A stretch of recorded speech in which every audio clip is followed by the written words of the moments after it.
Hello everybody. In this video I'm going to show three related makams. So I'm going to start with Rast and then go into Segah and Huzzam. Both of these are sort of, all three of these are sort of major flavored makams. You have to understand the first one to get into the second two, but let me start with Rast first. So Rast is one of the most major makams. It corresponds very closely to the Western major scale with a couple important differences. So again, we're here in Turkish tuning. So I'm starting from here, right? So this note here, this is D. So ordinarily, if I was going to play a Western D major from here, I would just go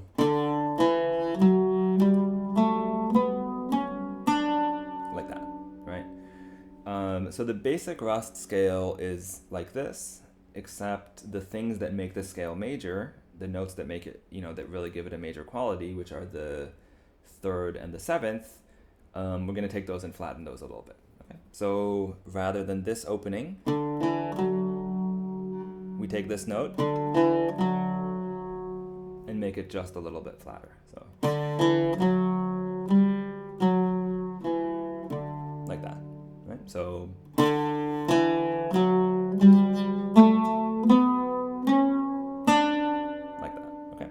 so this interval here, the interval that starts on the fifth, or the couple notes after it, is the exact same thing as what starts on the first. So like that, right?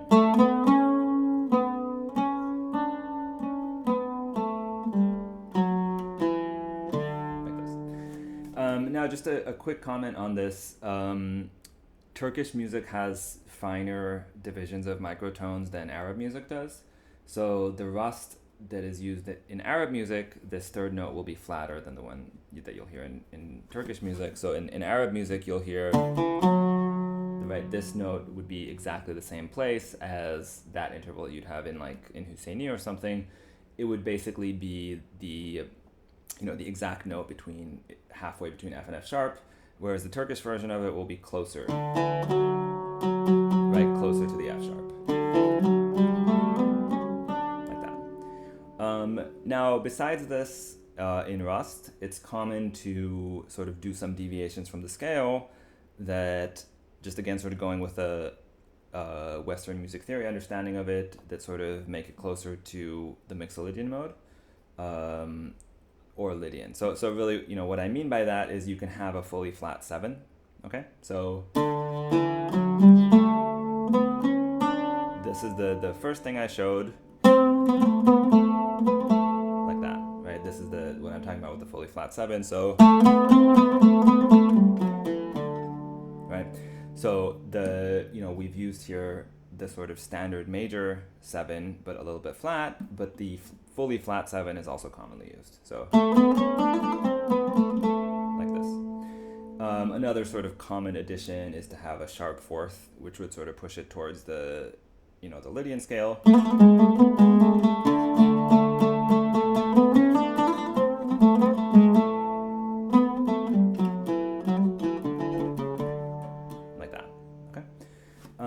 So I mean, so far, basically, broadly speaking, the makam Rast it's a major makam with those slightly flatted 3 and 7 note that makes it almost a little bit less major, and we have some option of adding sort of a fully flat 7, sometimes a sharp fourth, that kind of thing. Okay, so the next two makams that I'm going to talk about, Segah and Huzzam, they have a sort of more unique sound to them. So, right, this is Rast. Now, remember here, sort of, again, in terms of Western music theory, that the 3 mode of major is Phrygian. Okay, so what I mean by this is a C major scale, obviously starts on C. If you play the same note from the third note of this, what you're going to get is a Phrygian scale, right? So imagine we're sort of doing this with the third note of Rast, right? So we still have this sort of slightly flat note here, but in a way we're going to take this as our starting point, okay? From here, we're going to add this sort of minor note in there, right? So like that, right?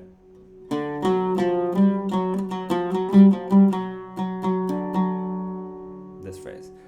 Now, going up from here, we're going to have the same.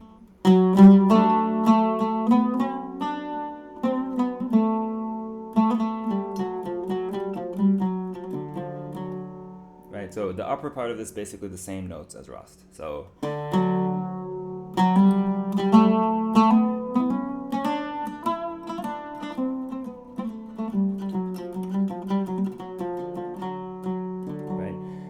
So I mean, it's almost like a sort of, you're in Rast, but you do this, the ending, you know, it has this other, this totally other ending, where rather than going to the base of the major scale, rather than going, it goes like this. Okay.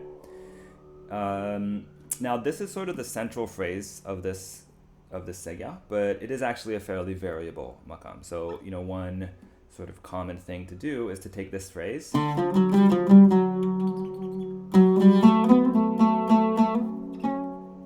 up here add the same exact thing, right?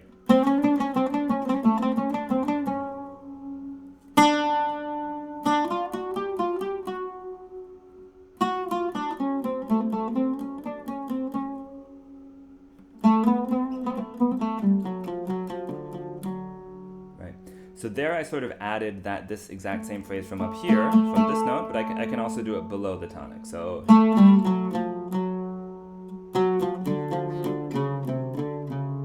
right, notice that this here is an octave to there. So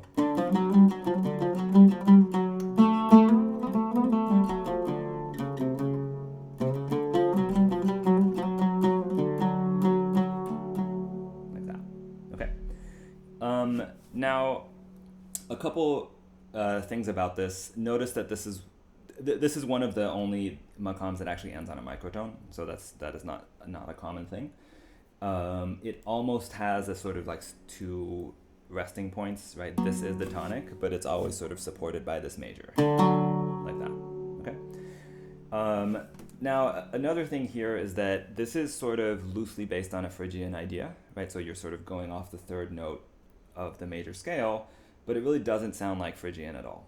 So the Kurdi or Kurd in Arabic, that's the makam that is basically the same thing as the Western Phrygian scale, and it's a much darker sound. What's happening here that this doesn't have that same dark sound is that basically we're emphasizing this note, right? Rather than, which is, this is a major third below the tonic, but it's also, you can think of it as the sixth note of the scale, right? Whereas the regular use of the Phrygian scale emphasizes the fifth, right? So notice if I just use here, I'm forgetting about the microtone for now.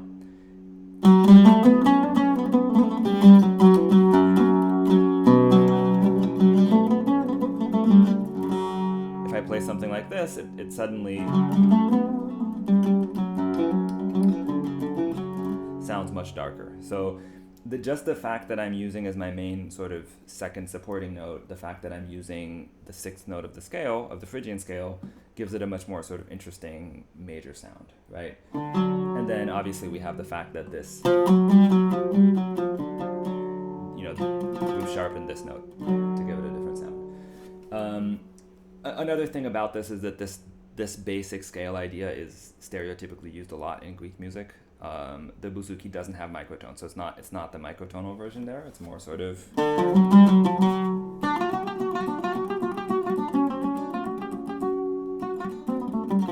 that kind of thing, right? So it's it is an idea that is found even in places where it might not be called Segah, right? Okay, so from here I'm going to go on to the third makam, which is Huzzam. So this is taking the same idea, like that, and there's an interesting addition in the second part of this, in the higher half of this, right? So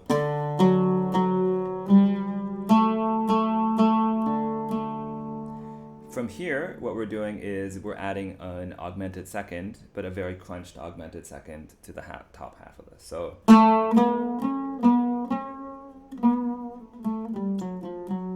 like that.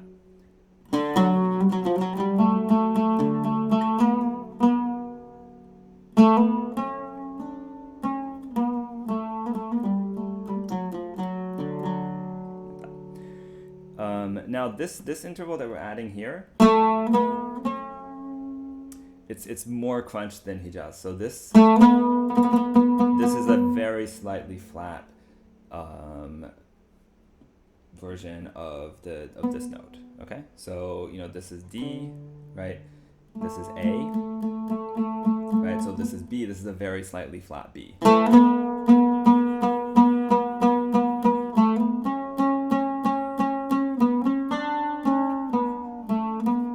With a little bit of sort of slide down here.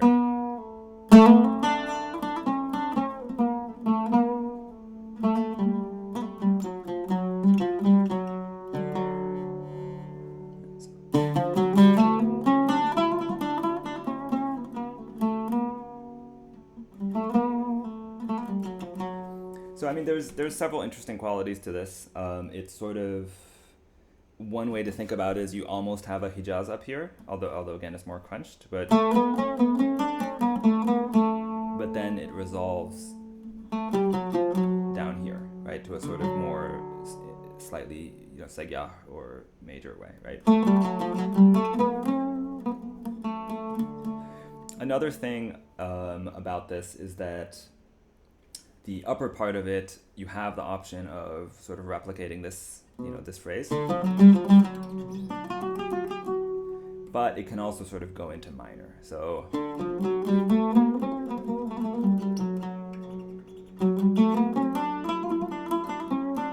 right, so notice that what I did up here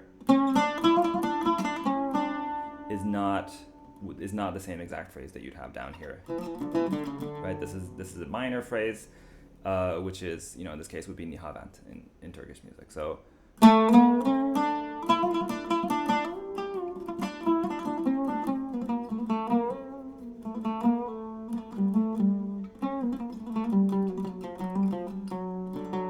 like that. But there also is the option of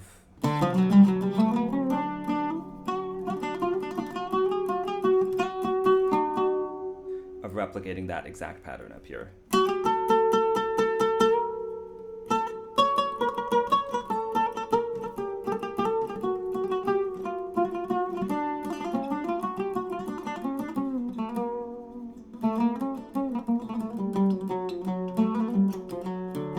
Like that.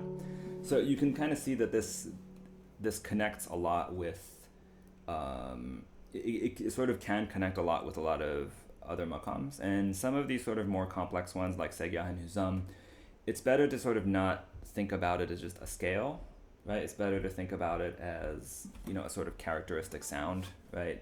In the case of, both of the Segah and Huzzam, they share this, but there's a lot of places they can go from there, right? And then Huzzam has that on top of it. So just to sort of show these ideas, I'm going to do a quick taksim, starting from Rast, going into Segah and then Huzzam. So.